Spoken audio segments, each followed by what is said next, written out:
ሰላም ለእናንተ ይሁን። እንደምን አላችሁ? እንደምን ቆያችሁ? ሁሉ ሰላም፣ ሁሉ መልካም። እንዴት አላችሁ? ተጠፋፋን። እናንተም ጠፋችሁ፣ እኔም ጠፋው እና እንዴት ናችሁ? እንዴት ናችሁ እላችኋለሁኝ። ተጠፋፍተናል። እናንተም ጠፋችሁ፣ እኔም ጠፋውኝ። ሰብስክራይብ ማድረጉንም ደከማችሁ ይመስለኛል። ለምንድን ነው ደከማችሁ? አረ ሰብስክራይብ አድርጉኝ፣ ላይክ አድርጉ፣ ሼር አድርጉ። በወዳኞቻችሁ ደግሞ ሰብስክራይብ እንዲያደርጉ ሼር አድርጉ ማለት ነው። ምንም አያስከፍልም። ምን ነው እጃችሁ አሳዝኗችሁ ነው ወይስ የመዳም ዋይፋይ ነው? ደግሞ ምንም ሰብስክራይብ ማድረግ ብዙ እንትን የሚፈጅ አይደለም። እንግዲህ ሁላችንም መዳም ላይ በዋይፋይ ነው የምንጠቀመው አብዛኞቻችን። ስለዚህ ሰብስክራይብ ማድረግ ደግሞ ቀላል ነው። እኔ ደግሞ ያው ማለት ይህንን ዩቲዩብን ስሰራ ያው የጀመርኩበት አላማ ስላለ አላማዬን ደግሞ ከእናንተው ጋር ነው የምናሳካ ወደፊት ብያቸዋለሁ አይደል? ስለዚህ ሰብስክራይብ አድርጉ። አሁንም ቤተሰብ ያልሆናችሁ ቤተሰብ ሁኑ። ለሌሎች ሼር አድርጉ፣ ላይክ አድርጉ። እናም ደግሞ የምትፈልጉትን ሀሳብ ኮሜንት ላይ አስቀምጡ። እኔም ደግሞ በተቻለኝ አቅም መልስላችኋለሁ ማለት ነው። አስተያየትም ካላችሁ ማንኛውም አስተያየት እቀበላለሁ እላችኋለሁኝ። እና በውስጥ መስመርም ምናልባት በኮሜንቱ ላይ ማስቀመጥ ካልፈለጋችሁ በውስጥ መስመርም ንገሩኝ እላችኋለሁኝ። ዛሬ ወደ እናንተ የመጣሁት ያው አንድ ሀሳብ ትንሽ ላወራችሁ ብዬ ነው። ማለት ሀሳብ ምክር እና ይሄን ምክር ያው ብዙ ጊዜ ለማውራት እየፈለኩኝ ብዙ ጊዜዎቹም ባለማገኛት እና ደግሞ እስቲ ሰብስክራይብ ስላደረጉም እስቲ ለማን ላውራ ማን ነው የሚሰማኝ እያልኩኝ ነው። ግን አሁንም ሰማችሁትም አልሰማችሁትም ግን ማውራት ግድ ስለሆነ ነው ማውራ ማለት ነው። ማለት ማንም አላስገደደኝም። ያው ራሴ በውስጤ ብዙ ጊዜ ስለተመላለሰ ነው ሀሳቡ ማለት ነው። በእርግጥ ብዙዎቻችንን የምናውቀው ነው። ግን ብዙዎቻችን ደግሞ ሳናቅ ወይኔ ምን አለበት ይህን ሀሳብ ባወቅኩት፣ ምን አለበት ዛኔ እንደዚህ ቢሆን የቦታ ላይ እንኳን የሚመክረን ሰው በተገኘና በሰማሁት አሁን የምንልበት እና የምንጸጸትበት ጊዜ አንዳንድ ነገሮች አሉ ማለት ነው። ምክንያቱም በፊት በእኛ ዘመን ላይ አሁን ጊዜው ሰልጥነዋል። ትናንሾቹም ኢንተርኔት ስልክ እየተጠቀሙ ነው። ሁሉን ነገር አውቋሉ በእርግጥ አብዛኛዎቹ ማለት ነው። እና ይህም ምን ማለት ፈልጌ ነው፣ አሁን ከዚህ በኋላ ወደ አረብ ሀገር ለመምጣት ያሰባችሁት እህቶች ማለት ነው፣ እንዲሁም ደግሞ እህቶቻችሁን ልታመጡ ያሰባችሁት እህቶች ማድረግ ቢያደርጉ ብላችሁ ማለት እህቶቻችሁ እንዲያደርጉ ብትናገሩ፣ እናንተ ሳታደርጉ የቀራችሁት ነገር ቢኖር ምን አለበት ባደረኩት ብለን የተጸጸትነውን ነገር ወይም ደግሞ ማድረግ ግን ግድ ነው፣ አስፈላጊ ነው። ግን ብዙ ጊዜ ያው የኛ ማህበረሰብ ይህንን ሀሳብ ከፋሚሊም አንፃር ብዙ አይቀበልም። ያኔ ውድቅ ነው የሚያደርጉት። ምን ያደርግልሻል ምናምን የሚባል ነገሮች ብዙ ነገር አለ። ከነዛ ውስጥ ደግሞ አንዱ በመጀመሪያ ደረጃ ወደ አረብ ሀገር ከመጣታችሁ በፊት እናንተ ራሳችሁን መፈተን አለባችሁ። እኔ አረብ ሀገር ሄጄ እሰራለሁኝ እለወጣለሁ ወይ ለምንድን ነው የሚሄደው ብላችሁ የምትሄዱበትን አላማ ማወቅ አለባችሁ። የምትመጡበትን ጠባን ማለት ብር ስላለ ብቻ ወይም ደግሞ እህቶች ስላለ ብቻ የምትመጣችሁ እንዲሁ ተዝናንታችሁ የምትኖሩበት ነገር አይደለም። ሰው ቤት ነው የምትመጡት። እናታችሁ ቤት በፈለጋችሁበት ሰዓት በፈለጋችሁበትን ቦታ እየወጣችሁ እየገባችሁ ነው የምትኖሩት። ያው ማናችንም ስንኖር የነበርነው ኑሮ ነው። እዚህ ግን ቀኑን ሙሉ ሲያዙ ሲሰሩ ነው የምትውሉት እንጂ ይሄ ፍሪ ሰዓት እንዲህ ዞራለሁ እንዲህ ሄዳለሁ የሚባልበት ነገር አይደለም። ስለዚህ መጀመሪያ እናንተ መወሰን፣ ጎረቤቶቻችሁን የአጎት ልጅ የአክስት ልጆች ስለመጡ እነሱን ስላያችሁ ብቻ መጥታችሁ የሚሰሩት ጉዳይ አይደለም። ስለዚህ መጀመሪያ ላይ እናንተ ወስኑት። ሰውን አይታችሁ የምትጓዙበትና ወይም ደግሞ ከጎረቤት የወጣውን ሰው አይታችሁ የምትወጡበትና ብር አለኝ ለምን እኔ ሳልወጣም እንትናም እኮ ወጣች ብላችሁ እሷ ወጣ ያማረውን አይታችሁ አምሮባት አይታችሁ ምናልባት ጥሩ ልብስ ለብሳ ያያችሁ ፎቶ ተነስታ አይታችሁ የምትወጡበት ጉዳይ አይደለም ማለት ነው። ስለዚህ ቅድሚያ እናንተ ማን ነኝ እኔ ሄጄ እሰራለሁ ወይ እችለዋለሁ ወይ ምንስ አለ ብላችሁ ቢያንስ ካሉት እህቶች ላይ ማለት የወጡትን እህቶች በእናንተ ቤት እንኳን ባይኖር የጎረቤትም ሊሆን ይችላል፣ የአክስትም ሊሆን ይችላል፣ አማክሩት ማለት ነው።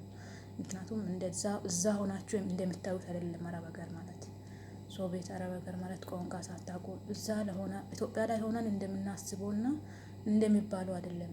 በእርግጥ ብዙ ነገሮች እዛ ኢትዮጵያ ላይ ሰው እንደሚያስፈራሩ በጣም ክፉ ነው፣ በጣም ክፉዎች ናቸው፣ መጥፎዎች ናቸው እንደሚባልም አይደለም። ግን ደግሞ ጥሩ ነው በቃ የተደላደለ የምቾት ኑሮ የሚኖርበትም አይደለም። ብዙ ነገሮች አሉ። በመጀመሪያ ላይ እስክትለምዱ ድረስ ከለመዳችሁም በኋላ ያው አንገታችሁን ደፍታችሁ መስራት ነው ከእናንተ የሚጠበቀው። ግን ያንንም ስታደርጉ በመጀመሪያ ላይ ከኢትዮጵያ ስትወጡ ወደ ዋናው ሀሳብ ልግባና ማድረግ ያለባችሁ ነገር ቢኖር አካውንታችሁን ከፍታችሁ ነው፣ የባንክ አካውንት ማለት ነው። ለምን ብትሉ ለምን ይሄንን ሀሳብ ለማለት እንደፈለኩኝ ብዙ እህቶች ከዚህ በፊት የመጡት የተሸወዱት አካውንት ሳይከፍቱ ይመጣሉ። ከዛ እዚህ ከደረሱ በኋላ በቃ በየጊዜው ለቤተሰብ ነው የሚልኩት፣ ለቤተሰብ ነው የሚልኩት፣ ለቤተሰብ ነው የሚልኩት። ሌላው እንኳን ቀርቶ ለቤተሰብ እንኳን ስልኩ እንኳን ቤተሰብ እንኳን ለራስሽ አስቀምጠሻል ስንት አለሽ፣ ኧረ የዚህን ወር እንኳን ለራስሽ አስቀምጪ የሚል ወንድም እህት እንደዚህ የሚባል ነገር በእኛ ሀገር የማይታሰብ ነው።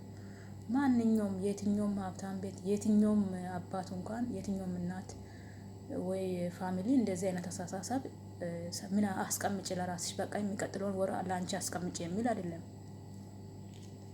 ይሄ የጎደለውን እንዲያድርግ የሚለውን ፕላን እህቶች ካሉ እህቶችን አውጪ፣ ወንድሞች ካሉ ወንድሞችን እንዲያድርግ የሚል እንጂ የዚህን ወር እኮ አስቀምጪ ምን እንደሚያጋጥምሽ አታውቂም። የሆነ ቀን ላይ ቢናደዱብሽ የሆነ ነገር ብትጋጩ በአንድ ትኬት ቆርጣ የሚሄዱት አሉ ሳያውቁ የሚሄዱት ምንም ነገር ሳይኖራቸው። ግን ቢያንስ እንደው የመጀመሪያ እዚህ ሀገር የመጡትበትን ጊዜ የመጀመሪያ ወሩ እንኳን ለቸርች ያው አስፈላጊም ስለሆነ ለቸርች ሰጥታችሁ ቀጣይ ወሩን ደግሞ ለቤተሰብ ቢሰጡ፣ ሶስተኛ ወር ጊዜ ላይ ደግሞ ሶስተኛ ዙር ደግሞ ስትቀበሉ ደግሞ ያችን በአካውንታችሁ ላይ ብታስቀምጡት ከዛ ልምድ ይሆንባችኋል። የሆነሽ ጊዜ እየላካችሁ ትንሽ 10 ብር 10 ሺህ ምንም እየጣል እያደረጋችሁ ብትሄዱ ለእናንተ ጥሩ ነው ለማለት አስቤ ነው። እናም ደግሞ እዚህ ያላችሁ አረብ ሀገር ያላችሁ እህቶቻችሁን ከማምጣታችሁ በፊት አካውንት እንዲያወጡ የራሳቸውን የሆነውን ገቢ እንዲያስቀምጡ ምከሩ ማለት ነው። እኔ 6 ዓመት 7 ዓመት ሰርቼ እንደ ምንድናት እሷ ህጻናት እኮ ምንድነው መጥታት ስራ ቤተሰብ ትርዳ። እኔ እንኳን ይሄን ያክል አመት እንኳን ለፋው ፈጋው። ታዲያ ማነህ አንቺ ስለፈጋሽ እሷን ማጥታ መፍጋት አለባት? ቢያንስ አንቺ ባለፍሽው አንቺ በተቃጣልሽው አንቺን ጊዜሽንና ጉልበትሽን ያጠፈሽውን አንቺ ባለፍሽበት መንገድ የትሽ እንድታልፍ ዝም አትበይ። ምክንያቱም እኔ ተቃጥያ ነውና እሷም ትቃጣል። እኔ ብዙ ብዙ አመት ሰርቻለሁ እሷም መስራት አለባት ብለሽ የምትወስኑት አንዳንድ እህቶች አላችሁ። ማለት ብቻ እንዴት አይነት አስተሳሰብ እንደሆነ ባላቅም ምንም ትንሽ ትሁን ምንም ትሁን ግን ሌላው እንኳን ቢቀር አንቺ የመጣሽበትና እኛ የመጣንበት ለምሳሌ እህቶች እዚህ ያላችሁት እኛ የመጣንበት ዘመን ላይ ብዙ አሁን እንዲያሁኑ ምንዛሬውም የሚከፈለን ብርም ጥቂትም ቢከፈለንም አሁን ምንዛሬው አሪፍ ነው። ድሮ አሁን በ5 ብር በ4 ብር ነበር በፊትም ሲሸጥ የነበረው። አሁን ግን በጥሩ ሁኔታ ነው።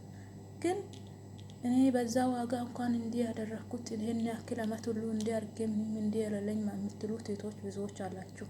ታናናሽ እህቶቻችሁ አምጥታችሁ ያው ብዙ ሀሳብ የማሰጡት ከማምጣታችሁ በፊትም ደግሞ ምክር የማትለግሱት አላችሁ አብዛኞቻችሁ። ስለዚህ ከመጀመሪያው እናንተ ባለፋችሁበት መንገድ እንዲያልፉ አትፍቀዱ፣ ምከሩ፣ እንዲያስቀምጡ አድርጉ እላችኋለሁኝ። እናም ደግሞ እዚህ አረብ ሀገር ለመምጣት ያሰባችሁት ለወንዶችም ለሴቶችም ማለት ለሴቶቹ ያው ይሄን ያክል ስለ አካውንት ካልኩኝ ብዙ ነገሮችን ማስቀደም ያስፈልጋል። ማለት ወደ አረብ ሀገር ስትመጡ እናንተ የምትመጡበትን ምንድነው ብላችሁ ያኔ የምትመጡበትን የሆነች ፓርቷን ይዛችሁ መምጣት እንጂ ዝም ብላችሁ እንዲሁ በቃ መሄድ ብቻ ስላለ ወይም ቤተሰብ ትሄጃለሽ ወይ ብሎ ስለጠየቁ ብቻ እንዳትመጡ። በእርግጥ አሁን በእኛ ሀገር ላይ አባቶች እናቶች ድሮ ልጆቻችንን እናስተምራለን ብሎ ነበር የሚጨነቁት። አሁን ግን እንዴት ሆኖ ያድግልኛል፣ እንዴት ሆኖ ታድግልኛለች፣ እንደው እኔን ትጦረኛለች፣ ወደ አረብ ሀገር ሄዳ ትሄጃለሽ፣ ወደ አረብ ሀገር በቃ ጭንቅላት ላይ ትምህርት ትማሪያለሽ ብሎ የሚባለውን ነገር ሳይሆን ትምህርት ቤት ትገቢያለሽ የሚለውን ሳይሆን ወደ ውጭ ትሄጃለሽ እያሉ ነው ልጆቻቸውን የሚያሳድጉት። አብዛኛው ማህበረሰብ አሁን እንደዛ ነው ያለው። እንደው ብችል የሆነች ነገር የሆነ ቁመት መጀመሪያ የሆነ የሚያሳድግ መድኃኒት እንኳን ያለው እና የሚኖር ቢሆን ያንን እንኳን ሰጥቶ ቶሎ አሳድጎ እንኳን ቶሎ ብሎ ወደ አረብ ሀገር ብሸኝ ነው ደስታው። ትንሽዬ አሁን ያው እየተሰራ ነው ያለው ልክ እንደ መድኃኒት። አሁን ገጠር ላይ ያሉትን እህቶች ትናንሽ ህጻናቶቹን ወደ አዲስ አበባ ይልኩትና ወደ አዲስ አበባ እየላኩ ከዛ አዲስ አበባ ያው ብዙ ጊዜ አዲስ አበባ ሲሄዱ ልጆች እንትን ላሉ ቶሎ ያድጋሉ የሚባል ነገር አለና ከዛ ትንሽ 1 2 ዓመት 3 ዓመት አዲስ አበባ ላይ ሲቀመጡ ወዲያው ፓስፖርት ያስወጣሉ። ያው በእርግጥ ይሄ የመንግስታችንም ወይም የሀገራችንም አስተዳደር ችግር ነው በእርግጥ። ምክንያቱም ያው እኔ ሌላ ፖለቲካ አይደለም ማሞራ፣ ግን ይሄ ያለው እውነታው ነው። ምክንያቱም ፓስፖርት ለማውጣት አንድ ሰው እድሜው ስንት መሆን አለበት የሚለውን ነገር በአንቀጹ የተቀመጠ አለ። ግን በአንቀጹ የተቀመጠ ተግባር የማይደረግ ነው። ያኔ ለስሙ ነው የተቀመጠ። ምክንያቱም በአንቀጹ የተደረገ ተግባር የሚውል ቢሆን ተግባር በላይ በኋላ ነበር። ግማሽ ፐርሰንቱ ህጻናቶቹ አረብ ሀገር ነው ያሉት ሴቶች ማለት ነው 18 ዓመት እንኳን ያልሞሉት። ግን ችግሩ እዚህ መጥቶ ምንድን ነው የሚያደርጉት? ይሰራሉ አንዳንዶቹ። ያው ግን መብታቸውን ማስከበር አይችሉም።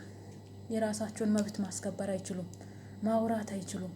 ስለ ቤት፣ ስለ ሰው ቤት፣ ስለ አረብ ሀገር ማንነት አያውቁም። ምክንያቱም ከተማ እንኳን ወጣ አውረዱን ያላዩትን ነው። ዝም ብሎ አዲስ አበባ ሰው ቤት የሆነች ቦታ ላይ ቀጥሩትና የሆነ ቦታ ተቀጥረው እየሰሩ ትንሽ በቃ ቁመታቸው እንትን ይላል፣ ትንሽ ድጋት ይጨምራሉ።